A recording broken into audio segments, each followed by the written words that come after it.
When you decide you want to be financially free, things are going to get really weird really quickly. A couple years ago when I decided I want time and location freedom, I realized, oh, I have to change my actions. Like I can't keep smoking, I can't keep drinking, I can't keep going to parties, I can't keep just wasting my time talking about UFC for 4 hours for absolutely no reason. I was a junior in college. I realized I have 2 years to freaking live.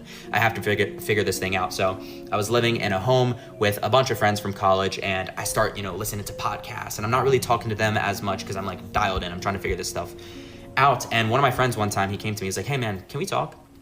I said, sure. So he came into my room, he sits on my bed, I'm sitting at my desk, and he's like, hey man, so I just want to let you know, like, I know that, what you're doing, like, you think that you're better than us, or you're trying to do like whatever this thing is. Believe me, I've been there, and I just want to let you know that when you come back to us, like, we'll totally accept you. And I was like, wow, thanks so much. Like, thank you that I have such accepting friends. And I just remember thinking to myself after, I was like, man, that was the most condescending thing I've ever heard in my life.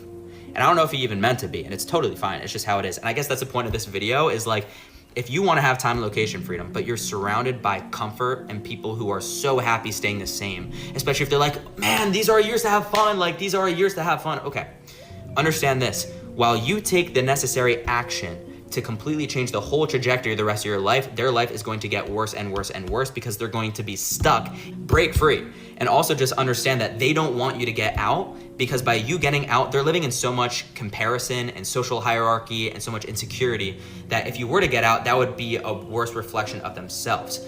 You got to look around at your friends and think like, oh, if I start doing better, are they encouraging me? Are they happy for me? Or are they threatened? Because if they're threatened, are they really your friend, or do they just like that you can give them what they want, which is comfort and, whatever it is?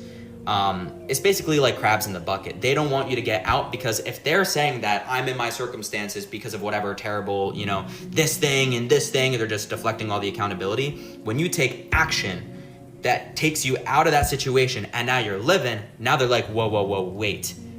I have to take accountability now. That's terrible for them. They're like, whoa, that threatens all of their limiting beliefs that allow them to be comfortable blaming everything else.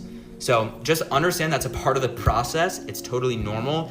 Every single young entrepreneur goes through that process of dealing with friends, family members, things like that. And if I could give any advice, I would just say, forgive them, understand that's the process, have grace, and ask them. If I could do something differently, I would have been way more forthright and said, hey, listen, I love you guys, but God is taking me in a different direction right now, and I'm gonna ask that you would respect that as my friend, and I just need to really try to figure this out, and I'm sorry that I'm not gonna be spending as much time with you, but like, this is a really big deal for me, and I need, if you're my friend, I would love your support, and if they can't give you that, then I'd say, okay, like, cool, I can love you from a distance, but now I'm gonna go do my thing. So, random video, but I think it's something that a lot of people deal with, and it got really weird really quick.